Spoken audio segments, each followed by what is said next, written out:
নমস্কার বন্ধুরা, শুভ সকাল। সবাই কেমন আছো? এই যে দেখো, আজকে তোমাদের সাথে শেয়ার করছি নতুন একটা রেসিপি। এটা সম্পূর্ণ নিরামিষ রেসিপি। বাদাম বাটা দিয়ে রান্না করেছি কাঁঠালের বিচি আর পটলের একটা রেসিপি।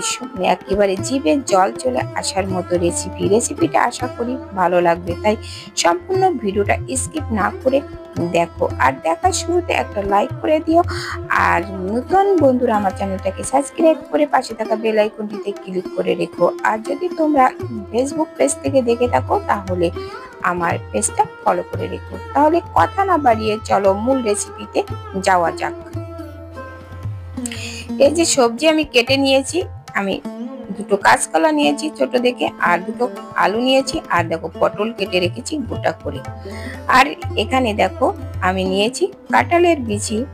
এই যে কাঁঠালের বিচিটা এই যে নোড়া দিয়ে একটু থেতো করে করে নেব, একটু যাতে একটু মানে পেটে যায় এমন ভাবে। এই বিচিটা কিন্তু সংরক্ষণ করা বিচি আমার। এখন তো কাঁঠাল পুরানোর পথেই। এই যে দেখো এই বিচি কিন্তু দীর্ঘদিন পর্যন্ত ভালো থাকবে, তাই এই কাঁঠালের বিচি সংরক্ষণের ভিডিওটা চাইলে তোমরা দেখে নিতে পারো, আমার চ্যানেলে দেওয়া আছে। আর এই যে দেখো এইবার এই খোসাটা আমি এইভাবে হাত দিয়ে একটু বেছে নিচ্ছি। এই যে দেখো এইভাবে আমি সবগুলো আটি বেছে নেব।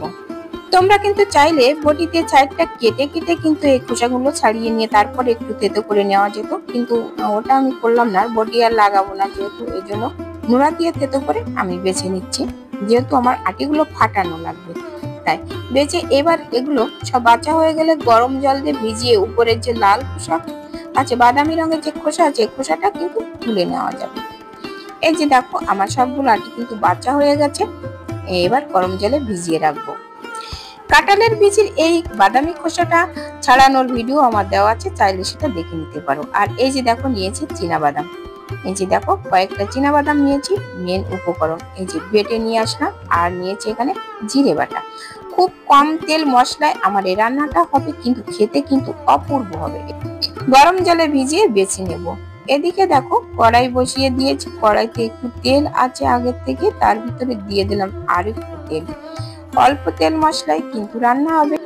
তেল গরম হয়ে গেছে, দিয়ে দিলাম গোটা জিরে।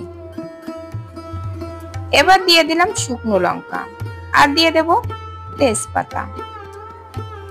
এবার দিয়ে দিলাম কেটে রাখা সেই পটলগুলো। যে দেখো পটলগুলো কিন্তু ছুলে তারপরে একটু খাটো খাটো করে কেটে নিয়েছি। এই রান্নাতে এইভাবে পটলগুলো কাটতে হয়। অনেক সময় খোসা আঁচড়ায়, অনেক সময় লম্বা করে করে কাটে। এই রান্নাতে কিন্তু ওইভাবে কাটলে হবে না। এই যে দেখো কাঁঠালের বিচিগুলো কিন্তু আমি বাদামি খোসাগুলো তুলে নিয়েছি, আর দিয়ে দিলাম কাঁচকলা দিয়ে একটু নাড়াচাড়া করে এর ভিতরে দিয়ে দেব কেটে রাখা আলুগুলো, দিয়ে একসাথে একটু ভেজে নেব। একটু ভেজে নেওয়ার পরে দিয়ে দিলাম কাঁঠালের বিচিগুলো দিয়ে আর একটু নেড়ে চেড়ে ভেজে নেব। একটু হালকা ভাজা হলে দিয়ে দিলাম স্বাদ মতো লবণ। এই লবণটা আগে দিলে কিন্তু জল বের হয়, ভাজা ভালো হয় না, তাই একটু ভেজে নিয়ে তারপরে লবণ দিয়ে আমি সব দিন। তারপরে দিয়ে দিলাম পরিমাণ মতো হলুদের গুঁড়ো। লবণ হলুদ দিয়ে এবার একটু ভালো মতো মিশিয়ে নিয়ে একটু নেড়ে চেড়ে ভেজে নিয়ে এবার বেটে রাখা জিরেটা দিয়ে দেব। প্রথমে দিয়ে দিলাম জিরে বাটা। এবার জিরে বাটাটা দিয়েও আবার একটু নেড়ে চেড়ে ভেজে নেব। এবার নেড়ে চেড়ে ভেজে আমার এই যে বেটে রাখা বাদামের যে পেস্টটা, সেটা আমি এবার দিয়ে দিলাম। এবার নেড়ে চেড়ে ভেজে নেব।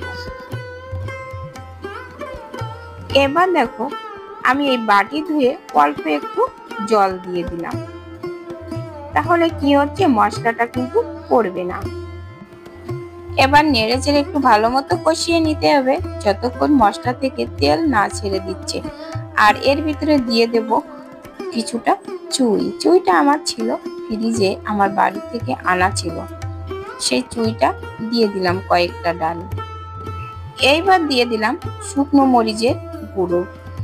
এই মরিচটা যে যেমন খাবে সেইভাবে দিতে হবে, কম বেশি করে। এবার ভালো মতো কষিয়ে নিয়ে এবার দিয়ে দিলাম পরিমাণ মতো জল। পরিমাণ মতো জল দিয়ে কিন্তু 5 মিনিট ঢেকে রাখবো। যেহেতু কষানোর সময় কিন্তু হাফ সেদ্ধ হয়ে গেছে, এজন্য 5 মিনিটই এটা সেদ্ধ হয়ে যাবে ঢাকা দিয়ে রাখলে। 5 মিনিট পরে দেখো ঢাকা খুলছি, কেমন ফুটছে দেখো ভিতরে। এবার কিছু মশলা, গুঁড়ো মশলা অ্যাড করলাম। আগে থেকে ধনে জিরে গরম মশলা সব একসাথে ভেজে গুঁড়ো করা ছিল, সেটা দিয়ে দিলাম। দিয়ে একটু জাল করে একটু ঘন হয়ে আসলে আমি দিয়ে দিলাম 1 চামচ ঘি। ঘিটা দিলে কিন্তু দারুণ আসে স্বাদটা। আর এই যে দেখো তেজপাতা গুলো ছিল, এগুলোর আর প্রয়োজন নেই, আমি তুলে ফেলে দেবো। এর ফ্লেভারটা তরকারিতে তো চলেই গেছে। এই যে দেখো কেমন হয়েছে তরকারিটা। এবার কিন্তু গ্যাসটা বেশ ঝোলটা কমিয়ে এসেছে। যে যেমন ঝোল রাখো, গামাকা গামাকা রাখলেও হবে। আমি এই পর্যায়ে রেখেছি দেখো। এবার আমি গ্যাসটা বন্ধ করে কিন্তু নামিয়ে নেব। আমার হয়ে গেছে। আর এটা ঠান্ডা হলে আর একটু ঝোল কিন্তু টানবে, যেহেতু আলু দেওয়া আছে এই জন্য আমি এটা নামিয়ে নেব। এই যে দেখো নামিয়ে নিচ্ছি। এই রেসিপিটা যে কোনো রুটি, পরোটা, গরম ভাত যে কোনোটার সাথে খেতে পারো, দারুণ লাগবে, অপূর্ব লাগবে। একবার হলেও তোমরা এইভাবে একটু তৈরি করে খেয়ে দেখো। তো বন্ধুরা, আজকের ভিডিওটা কেমন লেগেছে, ভালো লাগলে একটা লাইক করে দিও আর বন্ধুদের কাছে শেয়ার করে দিও। আর নতুন বন্ধুরা আমার চ্যানেলটাকে সাবস্ক্রাইব করে পাশে থাকা বেল আইকনটিতে ক্লিক করে রেখো, তাহলে পরবর্তী ভিডিও আপলোড হলে নোটিফিকেশন অতি সহজে পৌঁছে যাবে। আর যদি এতক্ষণে একটা লাইক দিতে ভুলে যেয়ে থাকো, তাও একটা লাইক করে দিও। আজ এ পর্যন্ত, দেখা হবে পরবর্তী ভিডিওতে। ততক্ষণে ভালো থেকো, সুস্থ থেকো। নমস্কার বন্ধুরা।